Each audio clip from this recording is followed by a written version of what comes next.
Hello everybody, I'm Dr. Unnati, and today in this video I'm going to be addressing some of the very basic concepts with regard to mental health and mental disorders. Now I chose this topic after I saw the rise in statistics post COVID-19. According to the Global Health Data Exchange, in 2019, 1 in every 8 persons, that is approximately 970 million people across the globe, were living with a mental disorder, of which anxiety and depression happen to be the most common ones. And right the following year in 2020, this statistics rose by 28%. I mean, this is how common conditions like anxiety and depression have become today. So let's see, what does mental disorders actually mean? Well, mental disorders is defined by the World Health Organization as a clinically significant disturbance in an individual's cognition and emotional regulation, or what we call as behavior. Well, in layman's terms, mental disorder is a disorderly functioning of the mind. Now, do you know where the mind is? Never mind. The mind is not in the brain. I mean, this is a misconception many people have. See, the brain is an organ, whereas mind is energy. It is consciousness. It is like a canvas on which your thoughts are projected.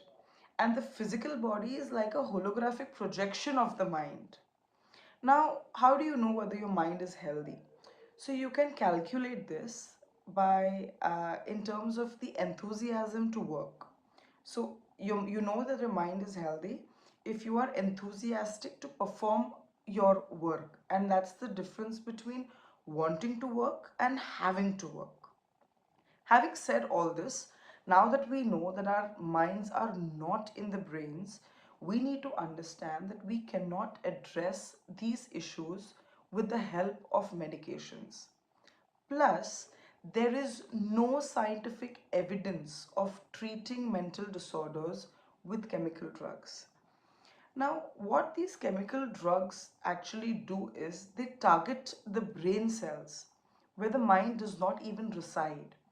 And as Dr. B.M. Hegde sir has very rightly said in some of his public speeches, that there may not be a pill for every ill, but there is definitely an ill following every pill. Now, the antidepressants and the other psychiatric medications, which today are prescribed on a wide scale, they have a tremendously negative impact on the brain, on the hormonal levels, on the thought process, on the emotional regulating patterns, and it even goes on to damage the liver. Now, these medications, they have an anticholinergic effect on the brain. Now, what do I mean by anticholinergic effect? It means that these medications go and target the anticholinergic receptors which are present in the brain. These are receptors for a chemical called acetylcholine. Now, acetylcholine is a natural substance present in our brains which regulates and controls message transmission from one brain cell to the other. Now, these drugs go and block these chemical receptors, thereby negatively affecting the nervous system and also the ability to react. Moreover, some antidepressant drugs have been found to increase the risk of memory loss and dementia, which today is the leading cause of Alzheimer's disease. If you want to know more about how these drugs go on to dement the brain, you must read the book Drug-Induced Dementia: A Perfect Crime, written by Grace Elizabeth Jackson, who herself is a neurologist with over 28 years of clinical experience in the US. Not only this, now when we take these drugs, it is identified by our body as a foreign toxic substance, and the body goes and alerts the liver. Now, the liver, in the process of trying to detoxify these substrates from the blood, becomes cirrhosed. It gets overloaded and starts cirrhosing or getting damaged. This leads to non-alcoholic liver cirrhosis. Now, non-alcoholic liver cirrhosis is a disease which is caused due to medications. 50 years back, we did not have anything such as non-alcoholic liver cirrhosis. We only had alcoholic liver cirrhosis, which is damage to the liver because of alcohol. But today, due to this man-developed disease, we have something called as non-alcoholic liver cirrhosis. Withdrawing yourself from these medications once you are taking high doses might in itself be a Herculean task due to the addictive nature of these substrates and its impact on the mind, the brain, and the body. So before you start taking these drugs, be very well aware of its impact on the body and whether it can actually go ahead and treat the mind, which is the source of this illness. Having said all this, if medications is not the answer to mental disorders, then what is? Now, the best way to treat a mind that is poorly functioning is with the help of a mind that is properly functioning. Now, this can be achieved by psychotherapy. Now, when I mean psychotherapy, I mean a mind at ease helping another mind to come to ease. Now, this can be achieved by participating in social support groups, in group therapy, in behavioral therapy, in counseling, or simply by talking to a friend or a family member. This by far is the best way to address disorders associated with the mind. Now, the first step in solving this problem is to identify that there is one in the first place. And mind you, nobody can evaluate you, assess you, or understand your problems better than yourself. You need to identify these disorderly patterns of the mind at an early stage. Now, in order to be able to identify these patterns, we need to know what is the nature of the mind. Now, the nature of the mind is to be extremely proactive, and it can be measured as the enthusiasm to perform an activity.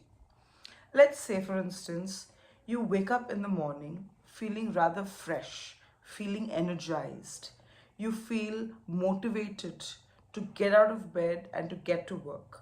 You are looking forward to performing your activities of daily living. If this is the case, then you can definitely say that yes, I am mentally fit.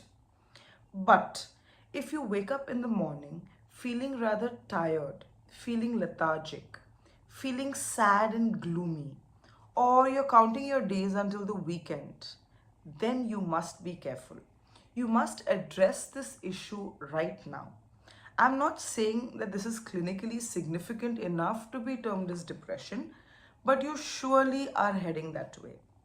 See, it's when you perform activities that you particularly dislike or you are not mentally inclined towards. That is when stress starts developing in your body. And if you do not address this at the right moment, it will go on leading to anxiety or depression. Now, let's see what are the signs and symptoms of mild depressive disorder. Now, these signs and symptoms include what we call as generalized weakness or fatigue, feeling lethargic, having mild fluctuations in weight, being gloomy, having mood swings, reduction in the movement and speech. All these are the signs and symptoms of mild depressive disorders. This usually happens early on in life when you for the first time experience a major loss or a major setback in terms of maybe a loss of a family member or a near and dear one. It could be rejection, it could be failure, or it could even be a breakup, which could make you experience the symptoms of depression. Now, you may feel like nobody loves you, nobody understands the pain and suffering that you're going through, or that everybody is against you. You may feel lonely even though you may be amidst people. You may want to stay at home more and not interact with people. You may not want to go out and play or socialize with people. You may have self-care deficits. to an extent where even bathing and waking up becomes a task. You may also reach a stage in your life where you feel that there's no point in living anymore. Just understand that all these feelings are extremely normal. They are just normal. It's a normal physiological response to that setback that you have endured. Now, you can't expect that the first time you endure such a setback in life that you will be all happy and bubbly and be able to snap out of it instantly. No, that's not possible. See, emotional maturity and emotional intelligence develops over a period of time when you know how to regulate your emotions, and you achieve this maturity only after you go through that turbulent phase of not being able to control your emotions, if it makes sense. This happens over a period of time. Now, as years go by and you face such situations more frequently, your brain, mind, and body learns to tackle these situations appropriately. So that is why it is very important that we realize and we learn how to manage and cope with these situations when we feel depressed, so that we can regulate our lives better and come out of this phase more effectively. First and foremost, it is very important to vent out these emotions and to provide an outlet. Now, you can do this by expressing your emotions. You can cry if you want to. You can go and meet a friend or a near and dear one with whom you can share all these experiences and feelings that you are going through. It is always advisable, actually, if you share these emotions and these feelings and these problems with elders, as they will always be in a better position to guide you through it as compared to your peers. So, vent out your emotions. Now, the second most important thing is to stay away from people and places that add on to this stress.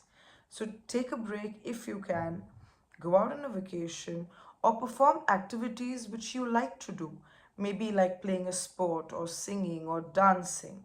Now, all these activities helps you regulate your emotions, it gives you clarity of thought, and it calms your mind down. Now, there are a few practices which I suggest everyone must try to include in their day to day schedule so that you maintain your mental health, you regulate your emotions, and if you are experiencing signs and symptoms of depression, you can very quickly snap out of this phase. Now, these practices are to soak in some early morning sunlight for about 5 to 15 minutes, to take a cold water bath at least once a day, to stay well hydrated. And by well hydrated, I mean the amount of water that your body requires according to the place you stay and the work you perform. Now, the best markers to know that you're well hydrated is that you will feel thirsty less frequently and your urine will either be colorless or light yellow. You should also participate in bouts of physical exercise, perform yoga, and also breathing exercises. Another very important practice is to stay connected with nature. Now, when I mean stay connected with nature, I mean either physically by walking barefoot or standing barefoot on the soil or grass or sand. And if this is not possible, something as simple as soaking in fresh air or getting wet in the rain or participating in gardening activities, being surrounded by plants, any of these activities which helps you connect with nature. Now, these are simple practices which will help you regulate all your emotions and maintain your mental health very well. These are scientifically proven facts. Now, if you fail to address these symptoms at an early stage, it will go on to what we clinicians call as major depressive disorder. Now, this major depressive disorder is characterized by a decrease in movement, so much so that the person is bedridden for 15 to 18 hours in a day, barely communicating, with severe loss or gain in weight, and with major self care deficits. Now, this is when the disorder has reached its peak and now it endangers life itself. So I hope you've understood the importance of recognizing these symptoms at an early stage and bringing about some very simple lifestyle changes so that you maintain your emotional, physical, and mental well being. Also, be very sensitive towards recognizing these symptoms in people who are around you or with whom you come in contact with, and do extend that help and support that they need to come out of this phase. So stay happy, stay healthy, and have a great day. Bye bye.